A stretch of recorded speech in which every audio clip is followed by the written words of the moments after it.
राजधानी दिल्ली के शालीमार बाग इलाके में बदमाशों ने दिया करीब 50 लाख रुपए की लूट की वारदात को अंजाम। परिवार की मौजूदगी में बेटी को बंधक बनाकर 1 घंटे तक घर में की लूटपाट। घर के बाहर पार्क में लगी तार काटकर घर में घुसे थे बदमाश। घर के अंदर आते और जाते हुए लुटेरे सीसीटीवी में कैद हुए। पुलिस और क्राइम टीम मौके पर पहुंची। उत्तर पश्चिम दिल्ली के शालीमार बाग इलाके में परिवार की मौजूदगी में घर की बेटी को बंधक बनाकर करीब 50 लाख रुपए की लूट की वारदात को अंजाम दिया गया। देर रात करीब 3 बजे के आसपास 5 की संख्या में लुटेरे घर के बाहर बने पार्क की तार को काटकर घर के अंदर दाखिल हुए। घर के बाहर के मेन स्लाइडिंग गेट को काटा और जिस कमरे में युवती सोई थी उसी कमरे में लुटेरे जी पहुंच गए, जिसके बाद उन्होंने चाकू की नोक पर युवती को बंधक बनाया और शोर मचाने पर जान से मारने की धमकी भी दी।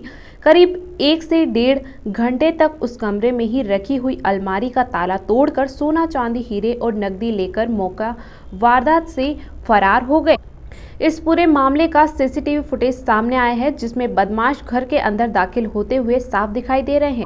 आप भी देखिए कितने बेखौफ तरीके से बदमाश 5 की संख्या में घर के अंदर दाखिल हुए और उसके बाद करीब 1.5 घंटे तक पूरी वारदात को अंजाम देकर फरार हो गए। रमेश चंद्र बंसल अपने बेटी और बेटी के साथ शालीमार बाग इलाके के केबी ब्लॉक में रहते हैं। इनका एक्सपर्ट सपोर्ट का काम भी है।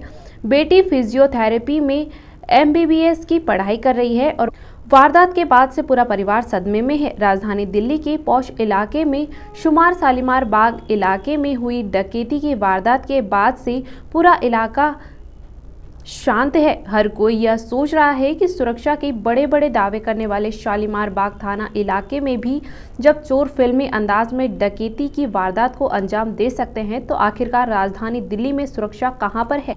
वारदात के बाद से ही मौके पर पुलिस के आला अधिकारी, क्राइम टीम इस कोर्ट के आने का सिलसिला जारी है। तमाम तरीके की जांच की जा रही है। इस सीसीटीवी फुटेज को पुलिस ने कब्जे में ले लिया है। दावा किया जा रहा है कि जल्द से जल्द आरोपियों को धर दबोचा जाएगा। क्या नाम है आपका? मेरा नाम चेतन बंसल है। चेतन जी, किस तरीके से सारी वारदातों को अंजाम दिया गया है और किस समय का इंसिडेंट है? ये करीब 2:30 बजे के करीब ये लोग पार्क से तार काट के घर में घुसे हैं। इन्होंने हमारे घर का स्लाइडिंग डोर है वो तोड़ा है और फिर उसके बाद इन्हें उसी रूम में घुसे जहाँ पे उन्हें पता था कि सामान है। उसी रूम में घुस के उस रूम में बहन थी हमारी, तो उसको मतलब एक बंदे ने पकड़ लिया और बोला कि चुप रहना, शोर नहीं मचाना है। शोर में कुछ हथियार, किसी टाइप का हथियार रखा हुआ था कि मचाया तो कुछ मार देंगे, कर देंगे, ऐसे करके बोला। फिर उसके बाद उन्होंने एक अलमारी को पूरी तरीके से तोड़ा, उसमें जितना ही सामान था सारा निकाला और फिर करीब 3:45 बजे करीब वो लोग वापसी पार्क वाले रास्ते से चले गए। और इस बीच में उन्होंने मेरा साथ वाला रूम है उस वो वाला गेट उन्होंने बंद कर रखा था और शोर कुछ हुआ नहीं, तो हमें वारदात होने के बाद ही पता चला कि क्या हुआ है। कौन उस समय घर में था, कितना पैसा लिया? हम तो यहाँ पे 3 जन थे जी। मैं था, मेरे 2 बच्चे थे, एक बेटा एक बेटी। और रात को करीब 2-2:30 बजे ये स्लाइडिंग तोड़ के अंदर घुसे और मेरी बेटी के रूम में अलमारी है जहाँ पे सारा रखा हुआ था, वही अलमारी तोड़ के सारा सामान निकाल के ले गए। इस समय वारदात को अंजाम दिया गया, पूरा परिवार घर के अंदर था? हाँ, घर के अंदर था, लेकिन सब अलग अलग रूम में सो रहे थे। तो मैं और बेटे को तो मालूम ही नहीं पड़ा।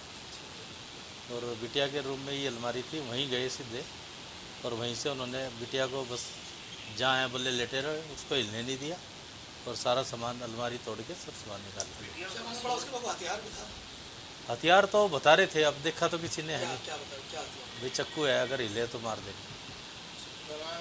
डराया उसको। बिटिया सो रही थी या जगी हुई थी? बिटिया उस टाइम सो रही थी, मतलब थोड़ी देर पहले ही सोई थी और डॉक्टरी कर रही है, तो उसके पेपर है जुलाई में, तो उसके वो पढ़ के 15-20 मिनट पहले ही लेटी थी। सर, कितना सामान दिया है? कैश, गोल्ड, सिल्वर मिला के सब 40 से 50 का। अभी पुलिस की टीम लगातार आई? हाँ, लगातार आएगा। सीसीटीवी में बता रहे सर? हाँ, CCTV फुटेज है। उसमें क्या क्या है? बस वो आते हुए दिख रहे हैं और जाते हुए दिख रहे हैं। 5 आदमी।